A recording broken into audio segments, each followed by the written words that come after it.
In just a few days' time, I'm going to be travelling to France to visit Disneyland Paris. So today I'm going to do a video all about the current travel requirements to visit France coming from the UK. Last November I did the exact same trip and I did do a video all about the travel requirements back then, but a lot of things have changed since that time. In fact, there was even a time period where you could not travel to France from the UK. But once again, the rules have changed, so I'm doing a video all about the current requirements as of March 2022 to travel to France from the UK. So in this video, I'm going to focus on people who are fully vaccinated, because if you are unvaccinated, you currently cannot travel to France without a compelling reason, and tourism unfortunately isn't one. So I'm just going to focus on the requirements for fully vaccinated people. For fully vaccinated people to enter France, you need proof of your vaccination status. You can get this via the NHS app, or you can even request a paper copy. The option I found easiest was to use the NHS app, and then what I do is I screenshot the QR codes of my vaccine status,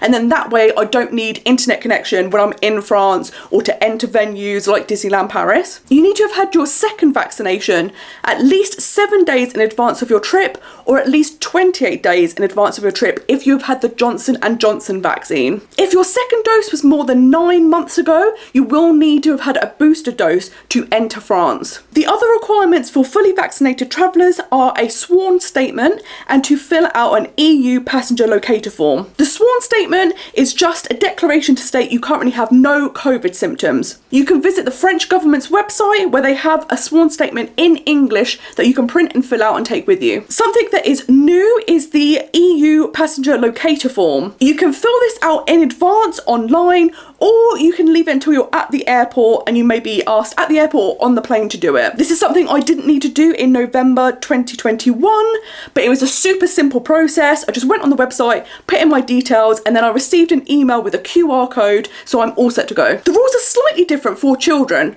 So children under the age of 12 don't have any requirements related to COVID for travel. Children aged 12 to 18 will have to follow the guidance based on their own vaccination status. If they are fully vaccinated, they have to provide evidence of their vaccination status and fill in the sworn statement, just like adults. If they are unvaccinated, they will need to do tests. They can take either a PCR test within the 72 hours before the flight or a lateral flow test within the 48 hours before the flight. The tests do need to be taken with a certified provider, and the free NHS tests are not able to be used. Unlike unvaccinated adults, unvaccinated children do not need a compelling reason to visit France if they are travelling with adults that are fully vaccinated. To return to the UK, fully vaccinated people only need to fill out a passenger locator form within the 72 hours leading up to their flight. The last time I did this, it was super easy and super simple. There are talks that soon the UK government may be removing the need to fill out a passenger locator form to return to the UK, so do keep an eye out for that update,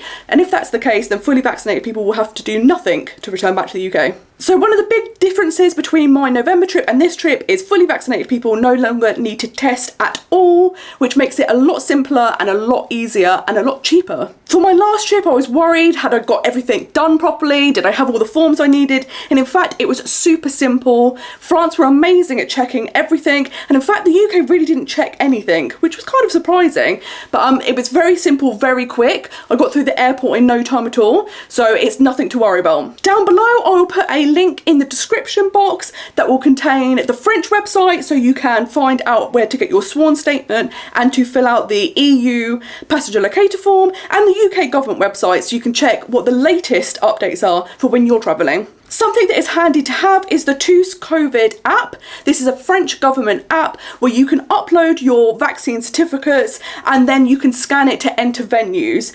So when I was in Disneyland Paris last time, they wanted you to scan to check into restaurants, and they wanted you to use the TousAntiCovid app. You didn't have to, but you did have to then scan a QR code, go onto a website. It was just a lot more faff, a lot more hassle. So it was super easy to use the TousAntiCovid app. All I did was screenshot my NHS QR codes from the NHS app. I then uploaded them onto a computer, opened the TousAntiCovid app, and then used my phone to take a photo of the QR codes on my computer so it would add them into the app. Make sure you add all of your QR codes to show that you are fully vaccinated, and if you have been boosted, be sure to also add that. So in summary, if you are fully vaccinated, you just need your proof of vaccination, a sworn statement, and to fill in the EU passenger locator form to enter France. To return to the UK, you just need to fill in a passenger locator form. Unvaccinated adults need a compelling reason to enter France. Unfortunately, tourism isn't one, so you cannot currently travel to France for a holiday. Thank you so much for watching this video. I hope you have found it helpful. I'm very excited for my trip. It is mere days away now. Let me know in the comments down below if you are heading to France soon. So I hope you have an amazing trip if you are. And until next time, I hope you have a most magical day. Bye bye.